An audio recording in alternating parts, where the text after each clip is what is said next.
Bora falar sobre a saúde do coração? Ah, eu sei, a gente acaba judiando dele, né? Ao longo da vida. Muitas vezes a gente não percebe que ele está em sofrimento com os nossos hábitos. Muitas vezes a gente não está se alimentando bem, não está fazendo exercício físico, não está fazendo os check-ups que são tão necessários para ver como ele está e de repente, puf, ele resolve não funcionar tão bem, né?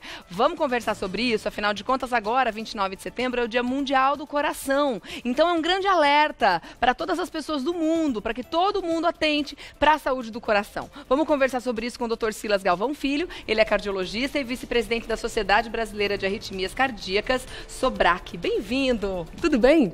Bem-vindo, bom dia. Obrigada pela presença aqui, viu? Eu que agradeço. Tá aí um assunto bem importante, perdão. Afinal de contas, muitas são as doenças que podem acometer o coração e muito é o desgaste que a gente acaba levando o nosso coração a um sofrimento diário por justamente não atentar para determinados detalhes. Às vezes, mudanças simples no nosso dia a dia podem fazer uma diferença enorme, né, doutor? Bons hábitos de vida, essa é a palavra. O coração, na realidade, é uma das maiores causas de mortalidade. É mesmo? Para ter uma ideia, morre mais indivíduos do coração do que todo tipo de câncer. Verdade. Mas muito mais. Então, o que mata, na realidade, é o coração. Sim, porque muitas doenças também estão associadas a complicações cardíacas, né? Complicações cardíacas que acaba levando a parada cardíaca e a mortalidade. E também muitas doenças são associadas à questão cardíaca, mas que também tem a ver com hábitos de vida. Não tem dúvida. Que não foram muito bem atentos, né? Isso é perfeito. Agora, a quantidade de doenças, a gama de doenças que podem acometer o coração também é muito grande, né, doutor? Sim, sim. Existem vários tipos de problemas cardiocirculatórios. O coração é uma bomba feita de músculo que tem como função bombear o sangue do território circulatório e que pode ser acometido de vários tipos de problemas.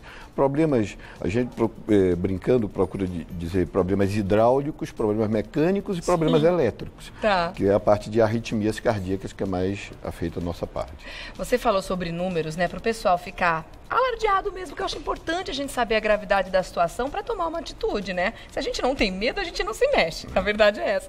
Então, olha só, cerca de 100 mil pessoas morrem de infarto no Brasil por ano. É muita gente. E olha só, muitas vezes as vítimas demoram de 2 a 3 horas para procurar ajuda justamente por confundir os sintomas com outras situações. Às vezes achar que é uma questão menor, uma dorzinha passageira, e aí demora a procurar ajuda pela falta de informação e acaba tendo um problema irreversível muitas vezes, né? Exatamente. Então, quais são? Vamos falar já desses sintomas para que as pessoas comecem a entender do que a gente está falando. O que pode sinalizar que a pessoa pode estar tendo um problema naquele momento no coração? Bom, o problema cardiológico mais frequente é a insuficiência coronariana, cujo o ápice é o infarto agudo do miocárdio. E o sintoma típico do infarto agudo do miocárdio é a dor no peito. Entretanto, essa dor pode ser inclusive abdominal, às vezes pode ser confundida com problemas gástricos e ser subestimado pelo indivíduo. Muitas vezes a pessoa sente aquela dor no peito e fala assim, é gases, daqui a pouco passa. Pode até ser. Pode ser, mas também não dá para qualquer dorzinha sair correndo para o hospital. Não dá pra... A partir de que momento que a gente deve perceber que pode ser uma coisa mais séria? Não necessariamente sair correndo para o hospital, mas se o indivíduo começa a ter dor no peito frequente, ele tem que procurar um médico, ele tem que procurar um cardiologista para ser investigado e ver se essa dor é realmente de origem cardiológica. O que seria frequente? Se essa dor levar mais do que 10 ou 20 minutos para passar, por exemplo? Não, principalmente o que desencadeia a dor. Se o indivíduo tem uma dor que é desencadeada por um estresse, quer físico, quer emocional, é bastante sugestivo de ser de origem cardiocirculatória. Outras partes do corpo também podem doer como origem do coração, né? Sim, por vezes o braço, até a mandíbula, às vezes dói por problemas cardiocirculatórios. Mas a dor não é um único sintoma, existem outros sintomas. Quais são? Como, por exemplo, o cansaço, já consequente à própria insuficiência cardíaca, palpitações, o indivíduo, a gente não deve sentir o coração batendo, quer dizer, quando passa da adolescência que você se apaixona e sempre com o coração batendo, se você sente o coração bater de alguma maneira, você tem que imaginar que possa ser uma alteração do ritmo cardíaco e tem que procurar o médico. Pode ser uma arritmia. Principalmente se não tiver nenhum motivo aparente para o coração estar acelerado, estar batendo de uma maneira capaz de ser percebida pelo indivíduo. Tonturas, perda de consciência. Perda de consciência, a perda de consciência é um sintoma exuberante. Você perder, desmaiar é uma coisa que pode ser um problema simples, mas pode estar relacionado e muitas vezes está com a possibilidade do indivíduo morrer subitamente. Tá, a gente vai falar sobre morte súbita também, sobre outras doenças, mas antes, eu vou deixar uma perguntinha aqui no ar para você. A partir de que idade a gente deve se preocupar mais com a saúde do coração? E se existem grupos de risco, pessoas com doenças já sabidas na família, doenças cardíacas já conhecidas, que devem ficar atentas antes dessa idade da maioria? Daqui a pouquinho eu volto, dou um recadinho e já vem, tá bom? Vamos voltar a conversar sobre a saúde do coração. Eu deixei uma pergunta aqui para o doutor Silas, e a gente quer saber a respeito das idades, né? Se tem uma idade certa para a gente começar a se preocupar com a saúde do coração, com relação a check-ups e idas ao médico. Claro que a gente deve se preocupar desde a infância, né? Porque tem crianças sofrendo já de hipertensão, e isso é um dado também muito preocupante para as mães começarem a atentar para atividade física, para alimentação. E se de repente a gente já tendo problemas na família, pessoas que morreram subitamente ou que tiveram problemas aí a longo prazo, a gente deve começar a fazer esse check-up ainda antes? Não, perfeito. Existem alguns fatores de risco para problemas cardiocirculatórios. Os mais importantes dele nós colocamos como a história familiar, a hipertensão, o diabetes, o sedentarismo, o estresse, são todos fatores de risco de problemas cardiocirculatórios. Em indivíduos que tenham esses fatores de risco, como indivíduos com história familiar, que tenha problema de hipertensão, a busca por uma avaliação cardiológica deve ser mais cedo, a partir dos 30 anos. 30 anos. Nos indivíduos saudáveis, com poucos fatores de risco, ou com fatores de risco só inerentes à própria vida do dia a dia, porque estresse, nós não podemos deixar de ter o estresse. Infelizmente. Mas nesses indivíduos, com poucos fatores de risco, eu acredito que a partir dos 40 anos ele deve começar a se preocupar de fazer avaliações, a revisão dos 40 mil quilômetros, como nós chamamos. Boa. Que compreende não só o coração, mas outras situações que devem ser avaliadas também, né? O check-up, quanto mais completo, melhor, né, gente? E a gente sabe que os problemas, quando eles são descobertos, né, ainda em fases iniciais, a gente consegue muito mais sucesso no tratamento, né, doutor? Isso é óbvio. Então, vamos falar sobre o equipamento que você trouxe aqui. É um defibrilador, é isso? Desfibrilador. Defibrillator, em inglês. Ele serve exatamente para quais situações, doutor? Esse é um aparelho, é um desfibrilador externo automático, que deveria estar em todos os locais de grandes aglomerações, porque ele pode salvar vidas. É mesmo? Ele é um aparelho que, se o indivíduo tiver uma parada cardíaca por fibrilação ventricular, que é quase a grande maioria das paradas cardíacas, nós conseguiríamos reverter com ele. E ele é um aparelho autoexplicativo. Quando a gente abre, ele começa a dizer o que você tem que fazer. Então não precisa ter grandes cursos. Não, ele é autoexplicativo. É óbvio, você tem que entender o mínimo, mas, por exemplo, se você permitir... Vamos dar uma olhada, por favor. Ele fala e mostra o que você tem que fazer. E locais de glândulas... Ajuda agora. Em português ainda, que em bom. português. Remova a roupa do tórax. Manda tirar a roupa do paciente e depois... Você vai cumprindo essas etapas. Isso, ele demonstra aqui o que deve fazer.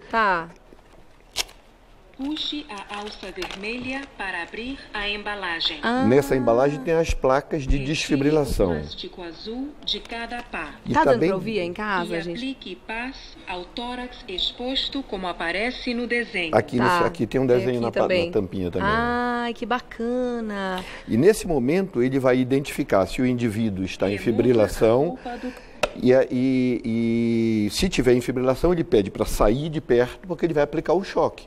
E ele aplica o choque e reverte a arritmia que estava levando à parada cardíaca do indivíduo. Que fantástico. E locais de grande aglomeração, quando você diz, não seriam só situações extraordinárias como shows, etc. Empresas, por exemplo, deveriam ter, que tem muitos funcionários. Eu tenho 2 pacientes que foram salvos com esse tipo de aparelho, um no metrô de São Paulo. Olha que maravilha. E o indivíduo foi salvo com um aparelho desse e o outro no fórum um fórum trabalhista e o indivíduo caiu e identificaram como uma parada cardíaca e reverteram a parada cardíaca. Se não fosse isso, esse paciente teria morrido, porque não tem outra forma de se...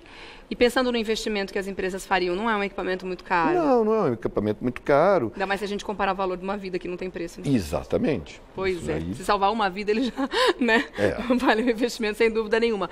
Então é o seguinte, gente. Antes de precisar de um equipamento desse, que a gente espera não precisar, a gente sabe que cuidados básicos são muito necessários, né? A gente estava comentando aqui, eu acho muito importante fazer um alerta para as mães, porque a gente tem visto crianças se alimentando muito mal hoje em dia, e esse é um legado, eu sempre digo isso, é um legado, uma boa alimentação é uma coisa fantástica que a gente deixa para os filhos, e bons hábitos de vida, que eles vão levar para o restante da vida deles e não vão ter problemas graves no futuro.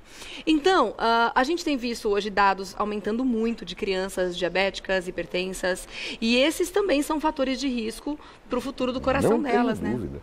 E o hábito é como você falou, a criança que se habitua a se alimentar mal, ela vai tornar um adulto com sobrepeso ou obeso. Então,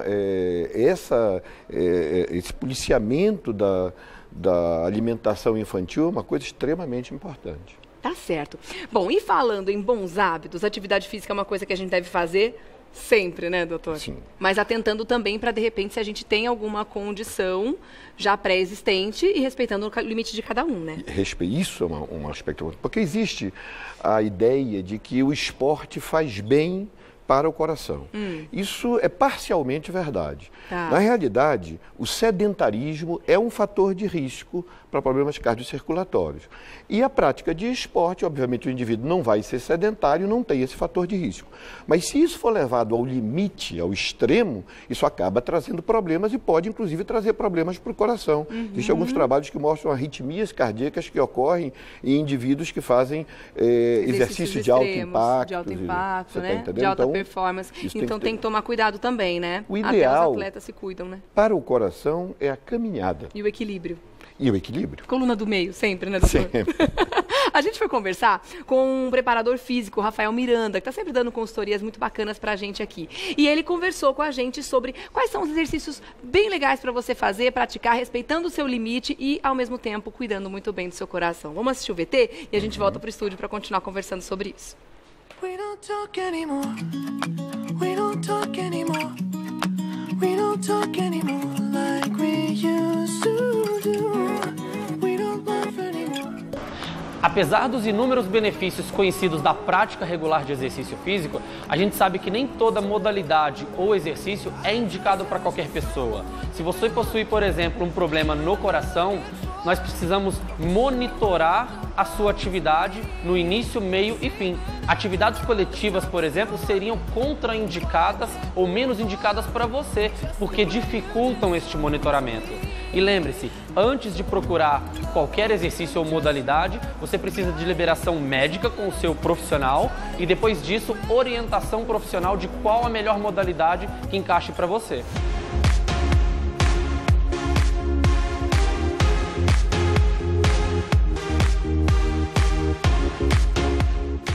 Se você tem problema no coração, uma maneira contraindicada de você se exercitar é como o Thiago está fazendo aqui. Se você faz o exercício em isometria, você faz muita força, você trava a sua respiração e isso eleva em excesso a sua pressão arterial e a sua frequência cardíaca, os batimentos do coração. Então a gente pode trocar essa atividade por uma outra atividade, onde você consiga respirar com tranquilidade e fazer os movimentos, que é o que o Thiago está fazendo. Ele está trabalhando o mesmo músculo do que no exercício anterior, porém de uma maneira mais indicada, onde a pressão arterial dele não aumente tanto como no exercício anterior.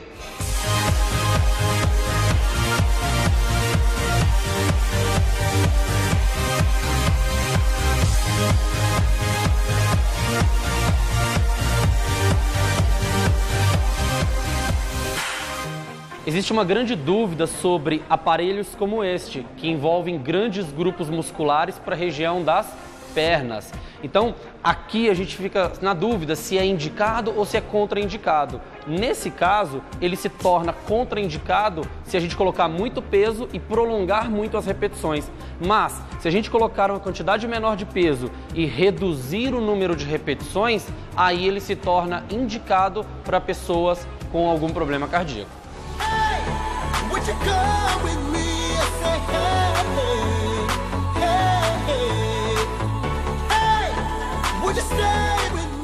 Aqui um exercício amplamente conhecido e recomendado, mas apesar de simples, a caminhada ela precisa ser orientada por um profissional, porque dependendo da forma como você caminha, você tem respostas diferentes no seu coração.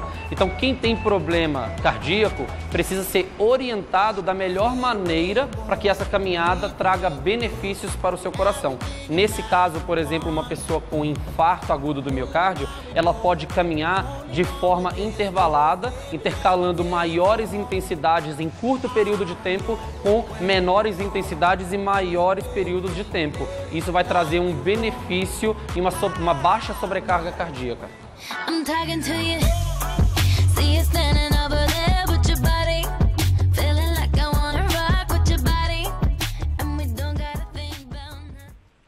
E além do bem que a gente faz para o coração, né? É uma satisfação tão grande depois do treino completo. Você, ai, que delícia, missão cumprida. Ajuda a gente a ser mais feliz, produz um monte de hormônios de prazer e satisfação. Então, exercício físico não pode faltar, gente. É necessário, sim. Claro, todo mundo respeitando o seu limite, como o Rafael Miranda colocou no VT, né? Obrigada a ele, Rafael Miranda, que está sempre ajudando a gente aqui com essas dicas fantásticas.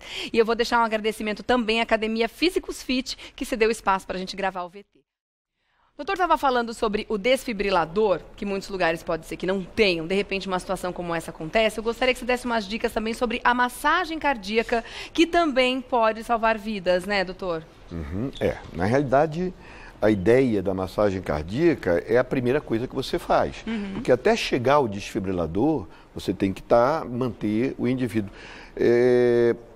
A partir de 6 minutos da parada cardíaca, já existem alterações irreversíveis no cérebro. É verdade. Então, você tem que atuar na hora. Tá. E a massagem cardíaca é muito eficaz para esperar a chegada do desfibrilador. Então a massagem cardíaca não substitui o desfibrilador, mas ela é um coadjuvante muito importante. Muito importante, para evitar que o indivíduo tenha alterações irreversíveis cerebrais. E é muito difícil de fazer? Não, é relativamente fácil.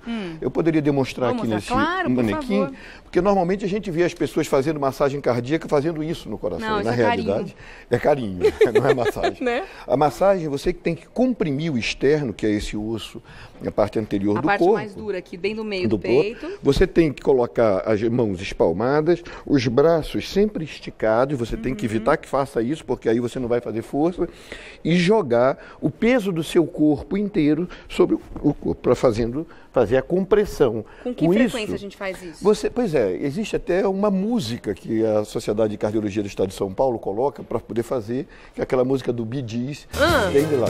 Ah, não, é a música que nós chamamos de Stay Alive. Maravilhoso. Então esse é o ritmo certo. Olha que bacana, nunca tinha ouvido falar, que legal. Por quantas vezes a gente faz? Você fica até chegar, você pode fazer... Até chegar? Então não precisa fazer aquela compensação com a maior preocupação é com a massagem cardíaca. A cada 50, você pode fazer um sopro para procurar fazer boca a boca. Nesse aparelho, ele tem até um equipamento onde você não precisa beijar o indivíduo. Quer dizer, então você pode colocar isso no rosto do indivíduo, pega toda a narina e a boca e você sopra isso, exatamente. Para ventilar. Para ventilar. Gente, que fantástico! A história da música foi muito inusitado, muito diferente. Então esse é o ritmo perfeito em que a gente deve ir fazendo a massagem até a chegada do desfibrilador ou de um socorro especializado, né? Exatamente. E todo mundo pode fazer. A intensidade muda se no caso for uma pessoa menor, mais franzina, ou uma criança. Você não vai quebrar a costela do indivíduo. Claro. Às vezes até acontece, mas você tem que jogar o peso do seu corpo para poder fazer a compressão do externo com a parte posterior do corpo. Tá certo. Doutor Silas, te convido a continuar com a gente nesse bate-papo, porque a gente já falou sobre as doenças, a gente já falou sobre o exercício físico e vamos falar também sobre uma outra questão importante que a gente já pontuou aqui, que é a alimentação. Quem está com a gente é a nutricionista do Hospital Sepaco, Neuza Unger. Tudo bom, linda? Prazer. Bem-vinda, tudo bem? Prazer é tudo meu. Chega mais, por favor. Pelo convite. A gente está falando aqui também sobre esse combo, né, de saúde que o coração precisa para ser feliz e a gente, como consequência, ser saudável. Você pode resumir pra gente e dizer que as pessoas, de uma forma geral, estão comendo muito mal ou não? Bom, estão comendo muito mal, né? Muitas vezes as pessoas não estão consumindo os alimentos mais naturais hoje, né? E isso acaba comprometendo muito a saúde do indivíduo, não só a parte cardíaca, mas em termos gerais, né? E a gente vê que, pelo menos aqui no Brasil, a gente tem uma oferta de produtos frescos muito grandes, né? Não está se aproveitando disso realmente quem não quer ou quem não está tendo oportunidade. Exatamente. Porque a gente tem frutas, a gente tem legumes, os alimentos frescos são maravilhosos, são os mais saudáveis, né? E a gente deveria fazer uso mais frequente. Quando a gente viaja para fora, a gente fica de queixo caído e horrorizada com a quantidade de comida ruim que se oferece fora daqui, Exatamente. né? Principalmente. Então, já que a gente tem essa oferta, vamos fazer uso delas. Né? E eu tô vendo que você trouxe a listinha do bem e a listinha do mal. Dá até pra gente bem desconfiar qual que é o lado, né? O lado escuro da força aqui, né? Isso. Mas é bom, Né? Mas é saboroso, e esse é que é o problema, Esse que né? é o problema. Satisfaz o paladar, satisfaz alguns neurotransmissores aqui, que a gente fica mais feliz, mas o coração não Mas fica, né? não fica. Vamos começar pela listinha do mal, então. Isso. Embutidos. Os embutidos, o que ele tem? Ele tem um teor muito maior de sódio, Tá. algumas gorduras saturadas, que vai acabar criando as gorduras dentro das artérias. As placas de doutora? gordura, As né? placas de gorduras, e isso pode causar entupimento e levar a infartos, né? dos Mas esse é, indivíduos. claro que é um consumo excessivo, né? Isso. Quando a gente tem isso em equilíbrio na alimentação, a gente pode se permitir de vez em quando, de vez em quando eu vou lá como um cachorro quente, uma vez no ano, uma, Sim. 2 vezes por ano. E também Uma coisa é temos você que- fazer o consumo direto Temos desses que levar alimentos, também né? em consideração quando a família já tem uma propensão, um histórico, já né? um histórico. Então, Tá. as pessoas têm que ter uma cautela em relação a esses alimentos. Então, o Porque ele tem consumo de muito sal mais e gordura que isso, está são as associado a gorduras esses alimentos saturadas aqui. que acabam prejudicando aí a saúde Tá. do indivíduo. Essas coisinhas crocantes que são extremamente gostosas aqui também são ricas em quê? Sal, principalmente, e essas gorduras trans que eu estava comentando. Tá. E a gente acaba oferecendo muito para a criança, né? É, muitas E a vezes sim. criança acaba consumindo e acaba, nesse decorrer da infantil até o adulto, quando o adulto vai ver, já está com um problema cardíaco. Mas tem que ver lá do histórico. Existe né? uma polêmica Desde a muito grande em infância. cima das gorduras, né? Da gente saber qual que é a menos prejudicial para o coração. Porque cada hora a gente vai falar uma história diferente. A gordura animal ou a gordura vegetal? A gordura Qual animal que a gente pode dizer que é a mais perigosa, a mais prejudicial para o coração? é animal. A animal? Porque ela tem a gordura saturada. Agora, as gorduras vegetais, elas têm as gorduras monoinsaturadas. Mas e a tal da vegetal hidrogenada, que é aquela que gruda também e nunca mais vai embora da então, placa ali? aquela é perigosa. Essa é perigosa. Essa é mais do que animal perigosa, ainda. Com certeza. Diria mais do que animal, mas um mesmo nível. Tanto de- quanto? Tanto quanto. Tá. Então substituir a gordura animal pela vegetal, mas a boa vegetal, né? Isso, a boa vegetal. Que você trouxe aqui o Nós exemplo temos no aqui, azeite. por exemplo, o azeite, Ah, né? E o abacate. O abacate, os dois, eles têm a gordura que faz bem pro coração, tá. né? Principalmente do abacate, que ele vai estar reduzindo o colesterol ruim, que é o LDL, Mau e colesterol. aumentando o colesterol bom, que é o HDL, Tá. assim como o azeite. Mas tem que tomar cuidado para não esquentar, né? No caso do azeite. Isso. Né? Porque ele vira gordura saturada muito fácil com a Aí temperatura, eu estava né? assistindo, né, o seu programa, Aham. falando ele usou o azeite para fazer o O alho e macarrão, óleo, né? Aí eu falei assim, poxa, vai esquentar o azeite. Esse é um truque para quem quer fazer um macarrão alho e óleo mais saudável, né? Colocar o azeite No final. No final, Sim. exatamente. Você frita o alho em outro tipo de óleo que aguenta mais temperatura e depois Isso. no final inclui o azeite, você coloca né? o azeite e aí E não você come vai... gordura saturada. Muito bom. Exatamente. Agora a gente tem aqui outros grãos também. A aveia é um bom Isso. aliado pro coração? A aveia também, ela tem o mesmo princípio aqui do abacate. Ela também vai mexer nos níveis de colesterol. Ela vai reduzir o colesterol ruim e vai aumentar o colesterol bom. Tá. Tá? Bom, a gente tem linhaça, arroz integral. Daqui a pouco eu volto, vou dar um recadinho e volto já, porque eu quero saber também das frutas, dos legumes e as hortaliças, quais são os mais importantes que a gente deve fazer uso no dia a dia, tá bom? Perfeito. Eu volto já. Eu sei que essa mesa tá rica, tá farta, tem muita coisa gostosa aqui. né?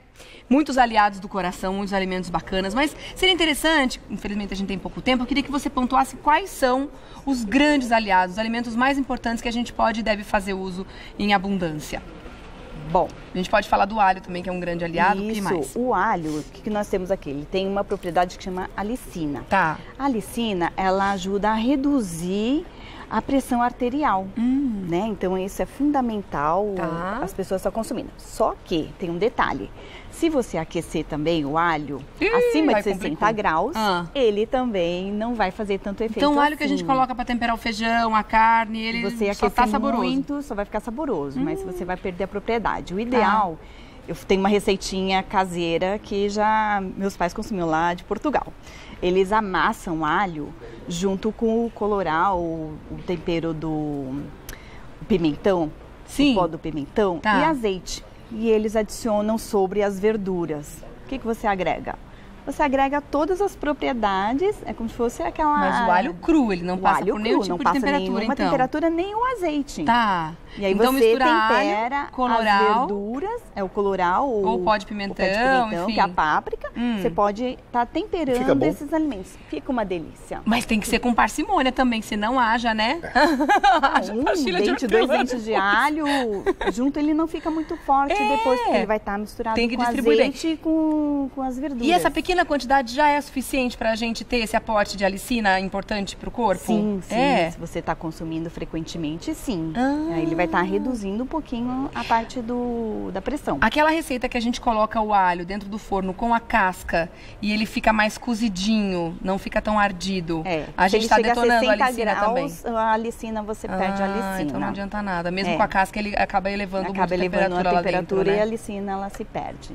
Então você tem que tomar, por isso eu falei, eu vou falar um pouquinho do alho, preocupando nesse sentido. Porque você fala, tô consumindo, mas não está fazendo efeito. Cebola, a mesma coisa? A cebola ela entraria mais na parte de temperos, né? Por quê? O sal, normalmente as pessoas temperam com sal, pensando no sal. E a gente tem que pensar nas ervas, a gente tem muitas ervas, né? Se você colocar as ervas e um pouquinho só de sal, você vai estar melhorando a sua alimentação e agregando todas as vitaminas e minerais que contém esses alimentos. Você sabe que isso é um teste muito válido para as pessoas fazerem em casa. Aumentar a quantidade de tempero que está colocando. Isso. Fatalmente a gente consegue reduzir o sal e não sente falta. Exatamente. Né? Porque a comida fica saborosa. Isso eu indico para os pacientes. E o sal é o problemático. O sal aumenta a pressão arterial, o sal aumenta, retém líquido, aumenta a volemia, aumenta a quantidade de líquido circulante no organismo, é realmente um problema. Sobrecarrega sério. tudo, né? Tudo. Agora, eu fiquei escandalizada quando eu soube, através de uma entrevista aqui no estúdio, a quantidade mínima de sal que a gente deve consumir no dia e comparada com a quantidade absurda que a gente já consome naturalmente, principalmente se a pessoa faz uso de alimentos muito industrializados, que já vem com muito sódio. A discrepância é gigantesca. Grande, então, quanto mais a gente conseguir tirar, melhor, né, doutora? Exatamente. Sim. Qual que é a quantidade que a gente deve consumir no dia? É um saquinho daquele que a gente encontra no restaurante, não é? Isso também é uma questão de equilíbrio. Quer dizer, o indivíduo que tem insuficiência cardíaca, ele tem que consumir muito menos sal. Porque o coração ele já está com dificuldade em impulsionar aquela quantidade de sangue. O sal ele retém mais líquido, então é uma quantidade maior de sangue que ele vai ter que impulsionar e aumenta a sua insuficiência cardíaca. Tanto que a restrição de sódio é um dos tratamentos da insuficiência cardíaca. E a gente, falando de insuficiência cardíaca, a gente pode ter um aumento no volume do coração também, por causa desse esforço a mais que ele vai ter que fazer. É o primeiro mecanismo de compensação do coração. Tem dois mecanismos. Assim como qualquer músculo que a gente trabalha muito cresce, o coração é a mesma coisa? Mas nesse caso, não é uma hipertrofia do músculo, isso é uma dilatação. O coração ele dilata mais porque como um elástico, se você estica um pouco mais, ele contrai mais. Até um determinado limite, que começa a entrar em insuficiência. Entendi. Então, essa dilatação, ela é válida até determinado ponto, quando começa a deteriorar a função cardiológica. Exatamente. Bom, aqui tem um prato de delícias, na minha opinião. Esse aqui é um prato de delícias. Amo. Muito bom. As frutas também são bons aliados? São fundamentais. O que tem? Aqui tem o levonorgestrel e tem o licopeno. Tá. O que eles fazem? O que ele age lá dentro do vaso? Ele evita que as gorduras se depositem nas artérias. Ah, então eles passam varrendo, Isso, limpando. passam limpando. O tomate dentro da também é artéria. legal? Também. Porque ele faz parte desse grupinho, que são os grupinhos dos vermelhinhos. Dos vermelhinhos. As frutas Isso. vermelhas, as berries, são muito boas Muito também. boas, né? Mesmo até a própria jabuticaba também tem os flavonoides, né? Que ajuda toda essa parte. E mesmo assim, elas têm também a vitamina C, assim como aqui a laranja, alguns carotenoides. Tem a vitamina C, que também ajuda dos antioxidantes, né? Eles evitam o envelhecimento, né? Que evita os radicais livres, evita o envelhecimento e melhora também a parte interna do lumen das artérias. Tá certo. Então a gente deveria fazer consumo pelo menos de uma dessas frutas aqui por dia, dessas vermelhinhas? Sim, ou não? Qual seria o consumo ideal? De frutas é recomendado de 3 a 5 porções de frutas das variadas. variadas. Mas no caso das que protegem o coração, sempre ter uma? Sempre a vermelhinha junto. Tá. Tem um aspecto das frutas que é interessante. Algumas frutas, como a banana, como a laranja, são ricas em potássio. Sim. E o potássio é extremamente importante para o ritmo cardíaco. Se você tem uma diminuição de potássio, a possibilidade de você ter arritmia maior. Também. E se você ingere regularmente laranjas, bananas, por exemplo, você tem uma quantidade de potássio suficiente para minimizar esses problemas das arritmias. Protege a parte da musculatura do coração. Olha que interessante.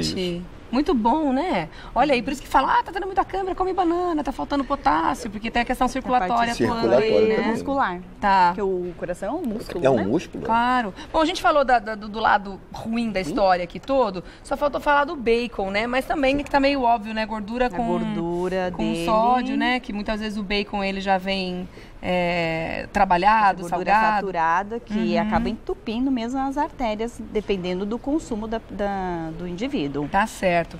É interessante a gente falar também a questão da proibição, né? Tudo que fica proibido fica mais gostoso. Então é melhor a gente falar em equilíbrio, né, doutor? Sim, Se a gente sim. conseguir equilibrar a nossa alimentação, fazer uso, eventualmente, de um alimento que não é tão saudável, mas de uma forma geral, criar bons utilizar hábitos, a gente já está isso. fazendo a nossa parte, né? Ter isso como hábito, a gente tem o exemplo dos americanos. Você vê a quantidade de obesos que tem nos Estados Unidos, mas come bacon toda manhã. Não, a gente fica É horrorizado. uma coisa impressionante. É uma coisa impressionante, né? Ninguém está com sobrepeso à toa, né? Porque realmente não está fazendo a lição de casa como deveria, né? Exatamente. Bom, eu agradeço demais a presença de vocês, um papo maravilhoso. muito gostoso. Só para encerrar rapidinho, eu gostei muito dessa comparação aqui que o doutor trouxe pra gente ver. Dá uma olhada no que a tecnologia faz pela nossa saúde também. Esses são dispositivos, são 2 tipos de marca-passo. Esse marca-passo era o marca-passo de 50, 60 anos atrás, o tamanho dele. Gente, muito pesado. E esse é o pesado, marca-passo de hoje. Quer dizer, sendo que esse daqui seria um carro de última geração, um Lamborghini, e esse daqui é uma carroça. Porque o que eles fazem, a diferença tecnológica é uma coisa gigante. impressionante. Que maravilha. Aí tem que respeitar também as épocas. Claro, claro. Sim. Bom, deixa eu agradecer então a Neuza Unger, que é nutricionista do Hospital Sepaco, esteve com a gente também. Agora, pera só um minutinho, deixa eu passar para cá para pegar o nome da Sociedade Brasileira de Arritmias Cardíacas para fazer um agradecimento também ao Dr. Silas Galvão Filho, que é cardiologista. Obrigada a vocês pela presença aqui. Eu espero numa próxima oportunidade. Obrigada, viu? Obrigado. Obrigada, até a próxima, Obrigada, viu, gente. linda? Tchau. Olha quanta informação importantíssima a gente teve hoje no Revista da Cidade para a nossa saúde.